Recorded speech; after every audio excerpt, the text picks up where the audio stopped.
It was called the King of Tanks, the Tiger II, or Königstiger. To German engineers, it represented perfection, thick armor that could shrug off any Allied gun and a cannon so powerful it could destroy an enemy tank before being seen. Yet on the battlefields of 1944 and 1945, this mechanical masterpiece often lay silent, abandoned, or burning. The paradox was inescapable. How could the most indestructible tank of the war fail so completely in combat? By late 1943, Nazi Germany was cornered. The Eastern Front had collapsed at Kursk, and the Allies were advancing through Italy. Soviet T-34s and American Shermans rolled out of factories by the thousands. Germany needed something that could restore its fading battlefield superiority, a weapon that could terrify and delay the inevitable. The answer came in the form of the Tiger II, an armored behemoth weighing nearly 70 tons with a massive 88 mm KBK 43 L71 gun. Its sloped armor was up to 185 millimeters thick on the turret front, virtually invulnerable to anything the Allies fielded at the time, S-1. But behind the steel and propaganda lay a fragile reality. And the Tiger II was not born from strategic clarity, but from desperation. Its conception came during an arms race that Germany was already losing. Albert Speer, the Minister of Armaments, pushed for heavier, more fearsome designs to counter the shock of Allied quantity. Engineers at Henschel and Porsche competed furiously to produce prototypes. Henschel's model was ultimately chosen, though Porsche's version, with its curved turret, would still appear on early production vehicles. In theory, the Tiger II would combine the firepower of the Panther's high-velocity gun with the invincibility of the Tiger I. In practice, it combined their problems, amplified. The design itself was a triumph of engineering on paper. The gun could penetrate a Sherman's frontal armor from over 2 kilometers away. In controlled tests, Allied shells bounced off its glacis plate like pebbles against stone. Crews described the first time they fired its 88 mm as feeling like commanding a fortress. Yet even during training, issues emerged. The Maybach HL-230 engine, a 700 horsepower unit recycled from lighter tanks, was never designed to move a 70-ton monster. The transmission strained under load, cooling systems overheated, and the drivetrain consumed fuel at catastrophic rates, up to 500 liters per 100 kilometers, S2. By the time the first Tiger IIs reached the front in July 1944, Germany's logistics network was collapsing. Fuel was scarce. Transport lines were bombed and replacement parts were rare. The Tiger II's own perfection became its worst enemy. It required precision manufacturing, scarce materials, and mechanics trained for weeks to handle complex maintenance. In the field, those luxuries didn't exist. The 503rd Heavy Panzer Battalion received the first batch near Normandy. They were supposed to halt the Allied advance after D-Day. Instead, several Tiger IIs broke down en route to the battlefield. Some threw their tracks on narrow roads, others overheated before firing a single round. Crews under air attack and without recovery vehicles capable of towing a 70-ton tank were forced to destroy them themselves. When the survivors finally reached action near Cogny, their performance was both awe-inspiring and tragic. They destroyed Allied tanks with ease until they ran out of fuel or ammunition and were left behind. One British gunner recalled watching a giant of steel burning too heavy to be saved. What the Tiger II represented was not technological failure in isolation, but systemic collapse. Its armor and firepower were unmatched, but its ecosystem, logistics, maintenance, and production had disintegrated. A tank, no matter how advanced, is only as strong as the army that sustains it. As Germany's war effort deteriorated, every Tiger II became a symbol of misplaced ambition, indestructible in theory, immobile in practice. Yet, to the Allied soldiers who faced it, the King Tiger was still a nightmare, a weapon that could appear from the tree-line fire once and vanish. But those moments of terror couldn't mask the deeper truth forming beneath the smoke and propaganda. The Tiger II was not winning the war. It was consuming what little Germany had left. The stage was set for an even harsher revelation when the Tiger II would finally meet the battlefield conditions. It was built to dominate and fail again, not from enemy fire, but from within. By August 1944, the Tiger II had become both a marvel and a myth. German propaganda hailed it as the weapon that would reverse the tide, the ultimate shield against the Allied onslaught. Posters showed it crushing enemy tanks beneath its tracks, while reports from the front were carefully curated to highlight every kill and ignore every breakdown. But the soldiers who lived beside these machines knew another reality, one defined by exhaustion, improvisation, and the slow erosion of faith in the myth of the indestructible tank. The Tiger II's combat debut came under the 503rd Heavy Panzer Battalion in Normandy and the 501st in the Ardennes. In both theaters, it entered battle under conditions that no engineer could have predicted. The French bocage and Belgian forests offered narrow, muddy paths where its massive chassis struggled to turn. Bridges that could hold medium tanks, like the Panzer IV, collapsed under its 70-ton weight. Commanders had to reroute entire operations to find routes strong enough for the King Tigers, and often lost precious time and fuel doing so for Sichuan. Even when it did reach combat, the Tiger II's overwhelming weight and mechanical fragility became liabilities. In one recorded engagement near Saint-Aignan-de-Kremsnel, a Tiger II platoon from SS Panzer Battalion 101 faced British Shermans and Fireflies. Within minutes, the lead Tiger destroyed several enemy tanks, but the others were immobilized by mechanical issues. One engine fire, one transmission seizure, and one simply stuck in a ditch. The Germans destroyed their own tanks to prevent capture.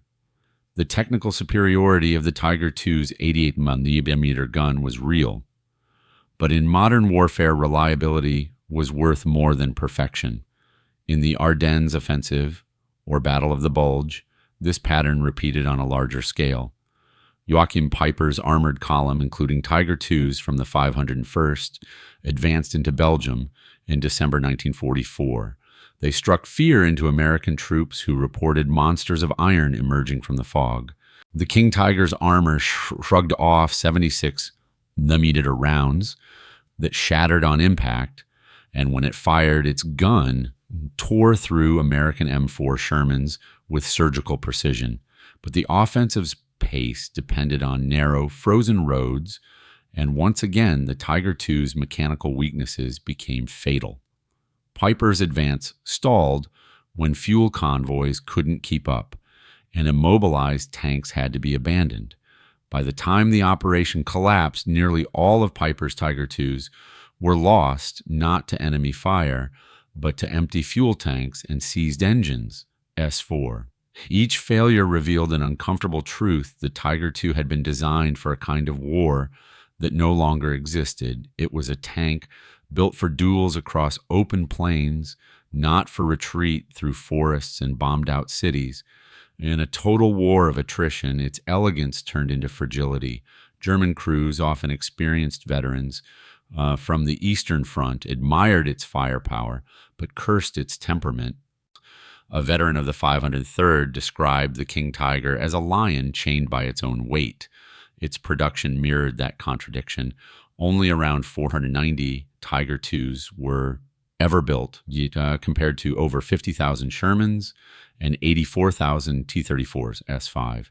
Each one required thousands of labor hours, high-grade steel that Germany could no longer afford, and components made by subcontractors scattered across bombed industrial zones. Assembly lines were repeatedly halted by air raids. Skilled workers were drafted into combat, replaced by untrained laborers. The result, tanks that looked formidable but often left the factory with misaligned gears, poor welding, or incomplete optics. The logistical nightmare extended beyond the tank itself. Every Tiger II required special transporters and railway cars. Recovery vehicles could not tow it. When one became stuck or damaged, it was often written off. Its Maybach engine, already overtaxed, burned through supplies faster than any vehicle on the front. In winter, engines froze. In summer, they overheated. Maintenance crews joked that the Tiger II had more in common with a cathedral than a tank sacred immobile and impossible to move without a miracle. Meanwhile, Allied technology was catching up. The British 17-pounder mounted on the Firefly could penetrate the Tiger II's side armor at close range. American tank destroyers like the M36 Jackson and air power from the P-47 Thunderbolt began neutralizing its advantages. Even the feared German MG-42 and later weapons like the M60 machine gun or M240 in subsequent decades would prove the lesson reliability and adaptability always outlast raw power. By early 1945, the once celebrated King Tiger had become a logistical anchor. Crews faced impossible odds, stranded without fuel, surrounded by Allied forces that could strike from the air. For many, survival meant abandoning their tanks and fleeing on foot. The legend of invincibility was dying, but the final blow would come not from battle, but from the brutal arithmetic of war numbers, fuel and time. As the war dragged into its final months, the Tiger II's decline was no longer hidden behind propaganda. What had begun as a symbol of German superiority was now a portrait of exhaustion, both mechanical and human. The tank that once inspired awe was now a burden on every front it touched. The myth of indestructibility had evaporated, replaced by the cold calculations of commanders who could no longer justify its cost. On the Eastern Front, where vast distances and brutal winters defined survival, the Tiger II performed even worse. It entered service there in late 1944, assigned to elite units such as the 503rd and 506th Heavy Panzer Battalions. Soviet tank crews initially feared its silhouette. That angular turret and long 88mm gun became icons of dread, but those encounters often ended in paradox. The Tiger II could destroy a T-34 from over a mile away, but it often never made it to the battlefield intact. Rail transport to the front lines was dangerous. Many were damaged or destroyed by air raids before they ever fired a shot. When the Tiger II did reach combat, its performance was inconsistent. In engagements near Sandomierz and later in Hungary, some Tiger IIs decimated Soviet armor columns, achieving kill ratios as high as 10-1, S6. Yet days later, the same battalions would lose half their tanks to breakdowns, lack of fuel, or simply being bogged down in mud. The Eastern Front was unforgiving. Deep snow-poor roads and extreme temperatures turned the Tiger II's precision engineering into a liability. Its engines froze solid overnight. Its oil thickened, tracks snapped under tension. German mechanics improvised with field forges and spare parts stripped from destroyed Panthers. But no amount of ingenuity could overcome physics. Even Heinz Guderian, Inspector General of Armored Troops, recognized the futility. He called the Tiger II a magnificent weapon, but one we cannot afford, S7.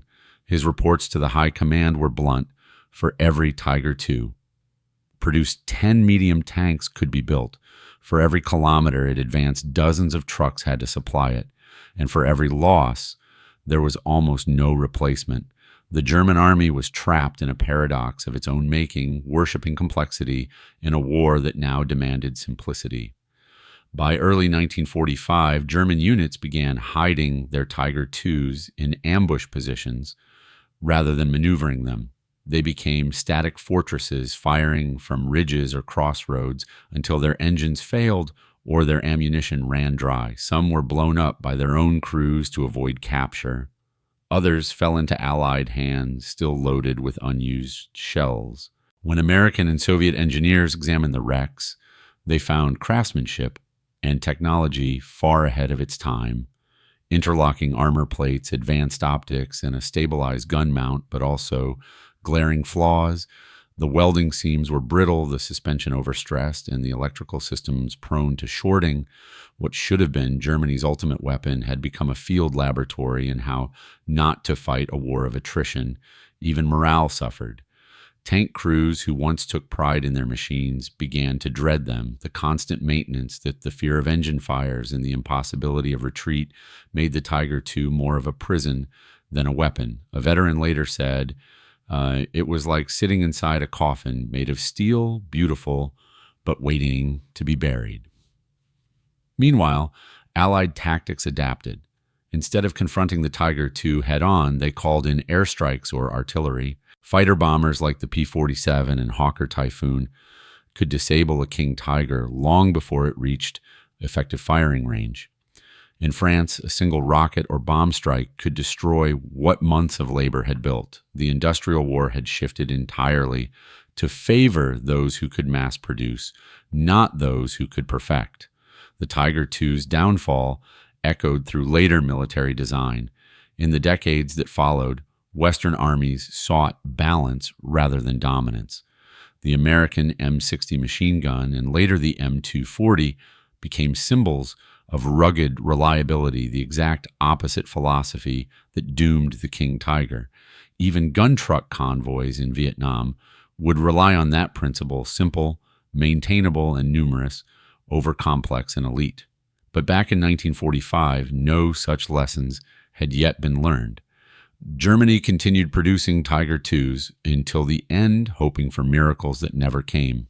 The final units fought near Berlin, firing at Soviet tanks. Across the ruins of the city, slow, immovable, and outnumbered. One after another, the indestructible machines fell silent among the rubble, their crews gone, their myth undone. The age of the heavy tank was ending, and with it, the illusion that perfection could survive the chaos of war. Yet one question remained: how did such a technically brilliant machine, built with obsessive precision, become a warning rather than a triumph? When the guns finally fell silent in May 1945, the Tiger II stood as both an engineering marvel and a monument to hubris. It was the most powerful tank of its time, and also one of the most impractical ever fielded. Of the 490, built only a fraction were ever combat ready at any given moment. Most were lost not to enemy fire, but to the inevitable collapse of the system that sustained them. Postwar analysis by Allied engineers revealed what the soldiers already knew.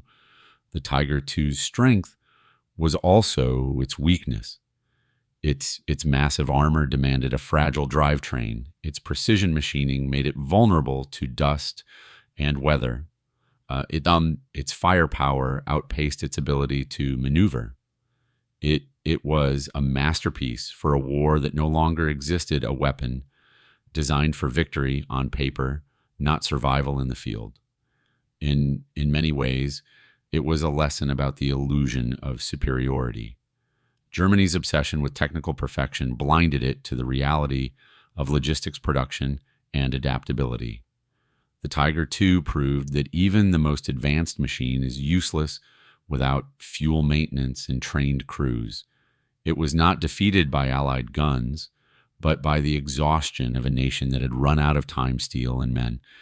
After the war, the Tiger II's story lived on, not as a legend of dominance, but as a warning. Modern armies studied its failures closely.